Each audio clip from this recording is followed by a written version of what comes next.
The LEAP Foundation proudly presents the Meet the Mentor podcast with Dr. Bill Dorfman.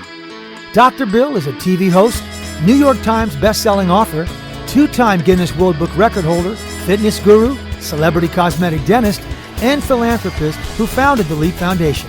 Here's Dr. Bill. Hey, Dr. Bill here. Super excited. We have all the details coming together for an amazing LEAP, July 13th to the 19th at the beautiful Pepperdine campus. So we will be by the beach. This is the first time. We originally did the precursor to LEAP at this campus at Pepperdine years and years and years ago. So it was super exciting to go back and visit it and kind of see what it's like. Oh my gosh, is that campus beautiful? And we have a great lineup of speakers that will be coming. For those of you that don't know, in the past, we've had Richard Branson, Mark Wahlberg, Anthony Hopkins, who says he will come this year if he's not filming a film because he lives right next door to Pepperdine. Mark Wahlberg, Paula Abdul, Eva Longoria, Amy Adams is coming, Shay Mitchell is coming. So it should be a super exciting program. If you are a student or parent watching this and you don't know a lot about LEAP, go to our website, www.leapfoundation.com, and it will give you all the details. LEAP is a one-week sleepaway summer program. This will be our 19th year, and we're super duper excited. So to give you guys content throughout the year without having to wait a whole year to get new content, we do these Meet the Mentors. We're ranked in the top 2.5 percentile of podcasts worldwide in our category. So we've got traction. We've got great people coming. And this week, our guest speaker has gained wide world acclaim for his role in the transformation of one of the most iconic brands in transportation history, the Harley-Davidson motorcycle company. He's a visionary who understands that a company is more than what it makes or does. He shifted Harley-Davidson's focus by creating 3 questions that drove its strategy and elevated the company to new heights. A thought leader, a motivator, a master of reframing how we approach the marketplace. He is the author of Make Some Noise, The Unconventional Road to Dominance, and the host of a popular podcast called Tailgating with Geniuses. He is also co-founder of Torque Sessions, a leadership training program that helps individuals and organizations reach new heights of success. He is here today to take us on a ride in his world, and he's going to inspire us with lessons from the motorcycle culture that are fundamental basis for business success. Please join me in welcoming Ken Schmidt. Ken, thank you for being here with us. My great pleasure, Dr. Bill. This is going to be fun. Yeah, what a great introduction. So you started with Harley-Davidson back in what, the 80s, right? Mid-80s, yep. And what was it that inspired you to take on this challenge? Because it was not a really popular thing. And in all honesty, I'm not a big fan of motorcycles. However, I do admire marketing any product that you can bring to the public. So I'd really love to hear what it was that you did to transform the perception of the consumer and to spike sales. Oh, well, sure. Well, we'll start with the first thing you mentioned in terms of what attracted me to go work there. Unlike you, I do like motorcycles a tremendous amount, but I also grew up in a household with parents who were staunchly against them. So they never let me forget the irony of me drawing paychecks and paying my mortgage coming out of the motorcycle industry. But what I really found appealing, Dr. Bill, and still to this day do with all kinds of businesses around the world, was a business that I was profoundly interested in because I was just curious about, how you make these products and how you sell them. But I also love the fact that the company had a really bad reputation at that time. It was not successful. So I just said, I want to be part of rebuilding something, because if we're successful doing it, it's going to be a blast and it'll be personally rewarding in a lot of ways. But the flip side of that was, and this is total honesty, I thought, if this doesn't work and the business dies, I'll get to see that. I will get an up close and personal view of what kills a business.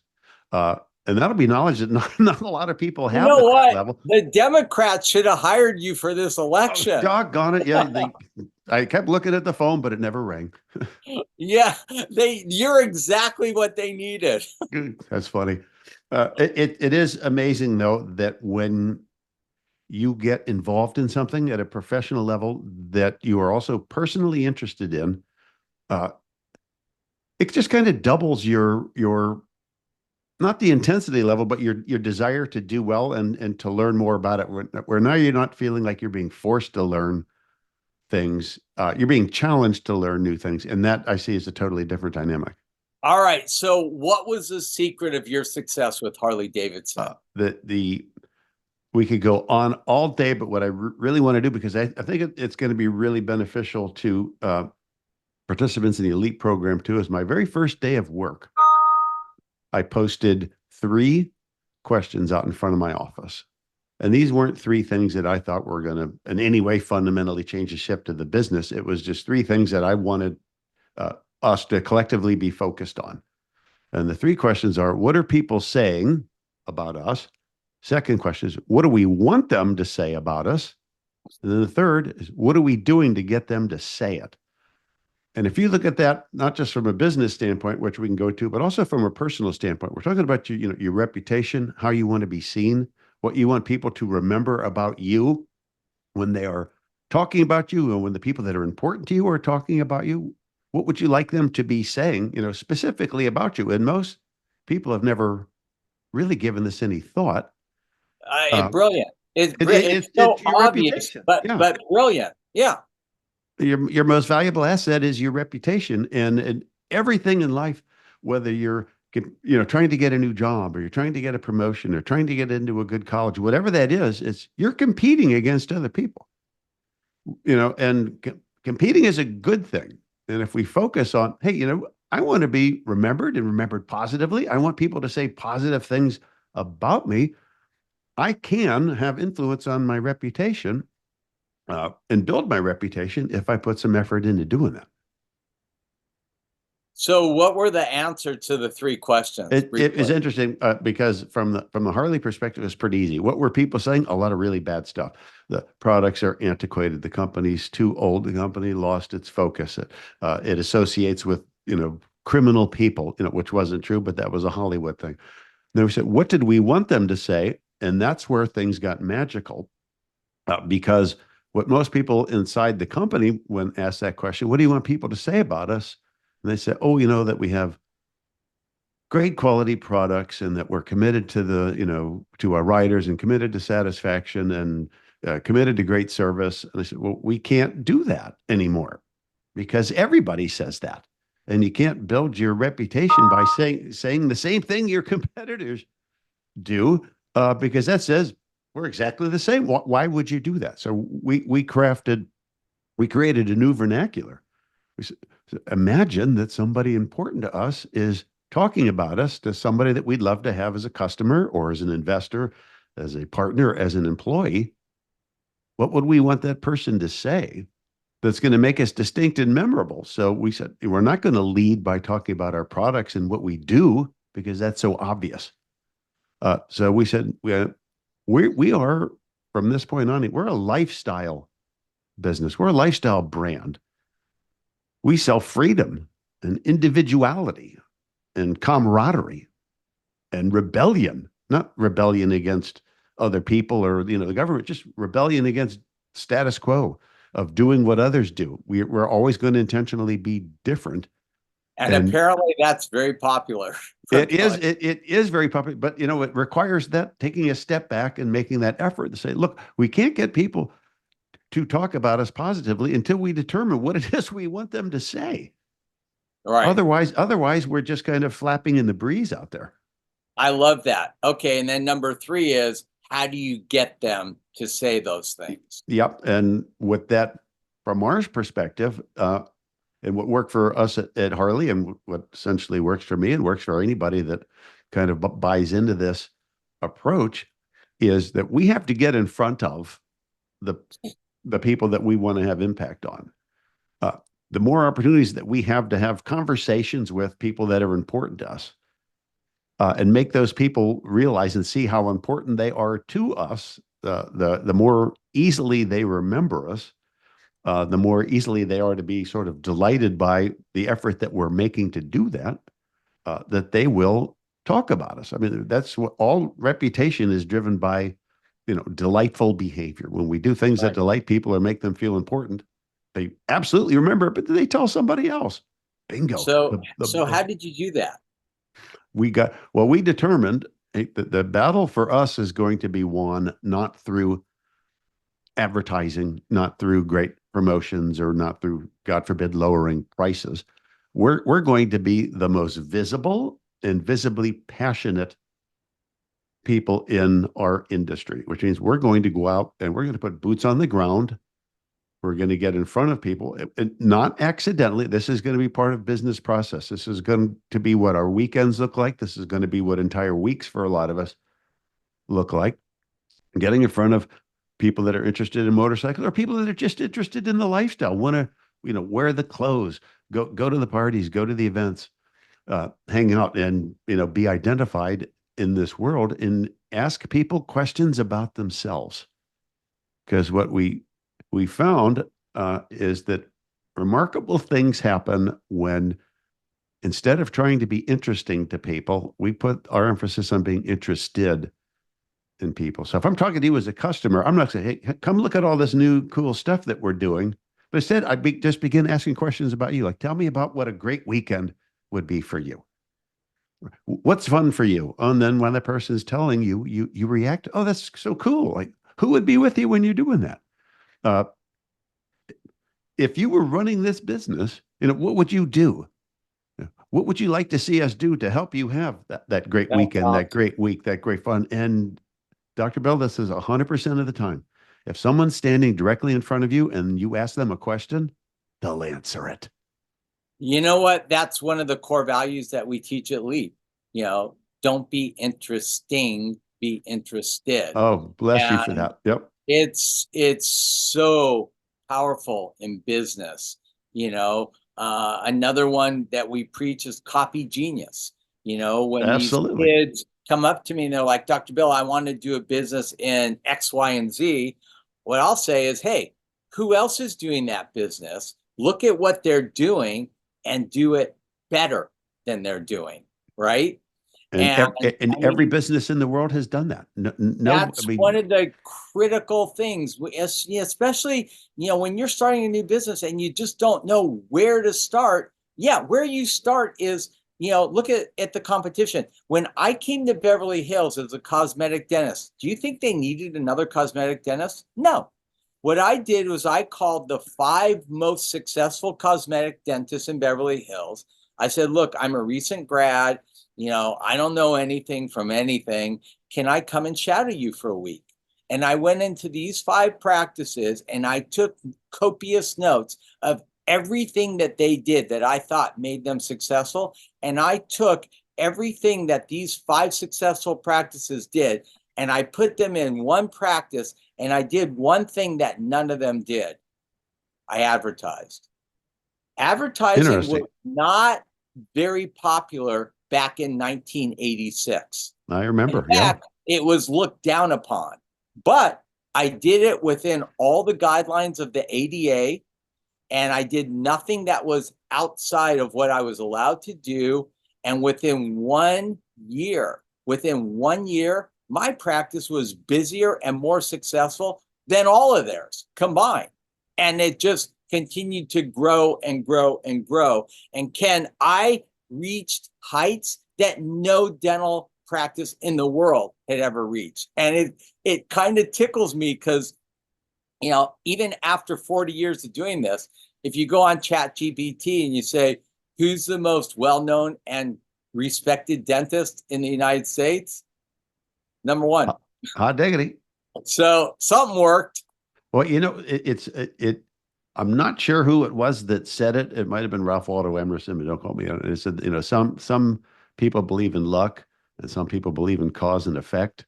I'm a cause and effect guy. You're very clearly a cause and effect guy. You saw the opportunity, you went after it, and you enjoy the effect of doing that. It's not luck. But I would never downplay luck either. Oh no, there's always an element of luck in there. Always an element Absolutely. of luck. But the other thing that you said that really struck me is, so you called these busy professional people and said you wanted to shadow them for a week, which probably most people certainly at your position coming out of school, you're just kind of getting your footing. That's something most people wouldn't have the courage to do. And most people would think, oh, yeah, I can't call these folks. They're too busy.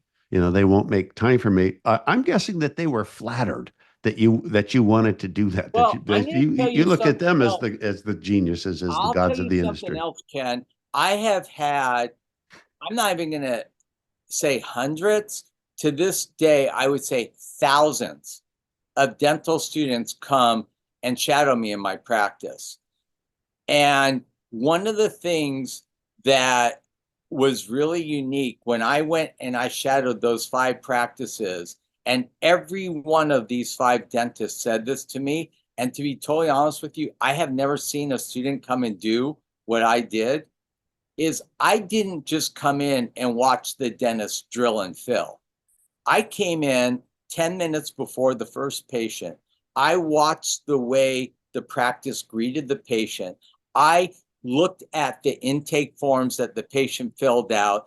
I watched how they escorted the patient to the treatment room. I watched how they treatment planned the patient, how they executed the treatment, and then how the patient left and how they asked for payment and set up their next visit. And.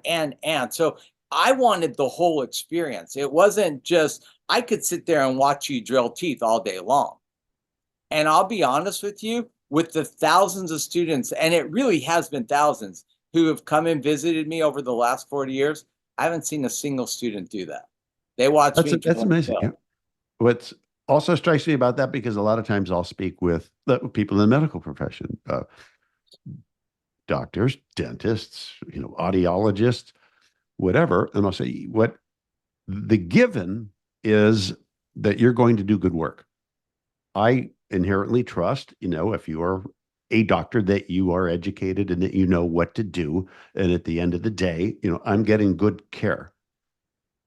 But let's look at your business from the outside in, from that patient walking through the door, that potential patient walking through the door. And how many times does that patient come in and the first thing they see is just the top of the head of somebody that's sitting behind a desk that's going to, welcome them 100%. and pass forward the clipboard with, I fill out these forms, and it's already somewhat dismissive, very predictable, kind of cold. And this is what somebody's going to remember. Well, I teach a course in dentistry called Gold-Plated Customer Service. And the first thing I'll tell dentists when they go to my program is, I want you to walk into your office Monday morning, not through the back door, how you normally come in, through the front door. How does it look? Is it clean? Is it modern? Are there tracks on the carpet? Does it look like a professional high-end practice, or does it need a little facelift? Do you need to paint the walls, or, rearrange things, or whatever? And think about the entire patient experience. When patients walk into my dental office, it looks fresh. It smells fresh. There's this smell that we think about when we walk into a dental office. Oh, I'm smelling it right now. Yeah. You know why? I walked into a high-end furniture store years ago in Beverly Hills and thought, oh my gosh, it smells great in here. They said, yeah, we have this machine and it pumps, this beautiful scent into the air all day long. I said, I want to buy that.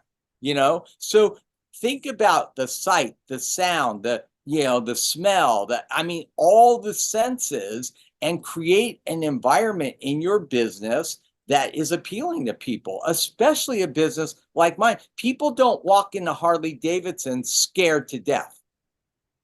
I can't say the same. Like I have yeah, that's people who sit in my yep. waiting room, They're nervous. shaking already. Sure. Anything you can do to bring comfort to someone and give them any type of what I call sensual delight, what you're talking about. It looks attractive. Not only looks attractive, but looks attractive in a way that makes me want to look more. Like if I see a nice piece of art or great photography in a setting like that, it pulls me. What's that about? I'm way more interested in looking at that than doctor's office artwork, which is always those donated posters from the equipment companies. The human body. Yeah, I can see that anywhere. That's not making me comfortable. I'm not going to remember that. That doesn't show any effort whatsoever has been made to delight me, make me more comfortable, or give me something I'm going to remember. Right. This says a lot about you that you do that. So you left Harley-Davidson and have been working in several other businesses right now. I'm just going to kind of put you on the spot. Sure. I mean, be interested, not interesting, or be interesting, not interested is huge. What else would you say has been one of the key components to success in business across the board for you? There are things that I like to talk about that I believe very, very strongly in, that if we take a few minutes to understand real simple drivers of human behavior, things that are common to every human being on this planet, things that people don't take the time to do, and say, I could leverage some of these basic human behaviors for my advantage to be more competitive, to be more successful, and any business in the world can do this. For example, we know that the most magnetically attractive of all human traits isn't just a smile, like people want to believe it. It's visible passion. When you are in the presence of another human being and you look like you are clearly enjoying being there, enjoying the moment, every human being on the planet in your space is going to tilt their head towards you. I want what this person has. I like this person. We make that judgment immediately. Versus, you approach somebody who's staring at the floor or staring at their shoes, looks like they clearly don't want to be there. That's repellent behavior. Our species is known for a million years to avoid people like that. And we make these judgments in like a hundredth of a second. This person in front of me looks disinterested in me. Wow, that's the kiss of death. This person in front of me looks like they're very pleased by my presence here. I'm going to stick around. I'm going to come back for more. And what simple drivers of human behavior dictate, and it's why this isn't taught in the classroom, I'll never understand it, is that all human beings will seek out and return to anything in their life that delights them. And I don't mean delight, Dr. Bell, in the terms of it's so delightful that you're doing backflips of joy, but anything that makes you feel good, that surprises you in a positive way, that kind of tickles you a little bit. Well, that's such a rare thing, relatively, especially in the business world, that we will seek it out and come back for more. I want that to happen again, which somebody comes in your office and it smells great, looks great.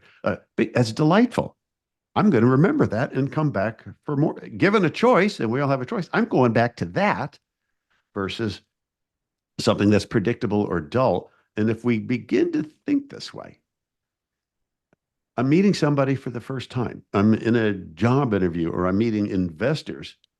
Man, that very first glimpse that they have of me is what they're going to remember. And if 100%. I look 100%. like I'm bored or scared, or I'm looking at the floor, or I'm giving the sense that I'm the one who's important here, man, it's a huge turnoff to people. Yeah. I'm doing the opposite, looking really thrilled by your presence. The fact that you came to see me, isn't this great? Where I'm going to be asking you questions about yourself and then reacting positively to what you're telling me. That delights me. The little dopamine squirts in my brain, and I come back for more of that. That's the foundation of loyalty. That's awesome. Hey, thank you so much, Ken. This was awesome. What part of the country do you live in? I live just outside of Washington, D.C., Potomac, Maryland. Okay. Well, hopefully we can get you to show up live at LEAP one of these times. Oh, I'd love it. I love what you're doing. It would be awesome. I think students would really get a lot out of you. And if students want to contact you, what's the best way to do that? Best way to do it, you just send me an email to ken@kenspeaks.com or go to my website, kenspeaks.com, and just click on the contact me thing. There's no question you can ask me anybody that I won't answer. Perfect. Thank you. We'll put that in the show notes. Thank you so much. That was awesome. Thanks, And Dr. Bill, over and out. To learn more about the LEAP Foundation, go to leapfoundation.com or find us on Facebook at facebook.com/LEAP Foundation or on Instagram at LEAP Foundation. Listen to the Meet the Mentor podcast with Dr. Bill Dorfman on Apple Podcasts, Spotify, or wherever you listen to your favorite podcast.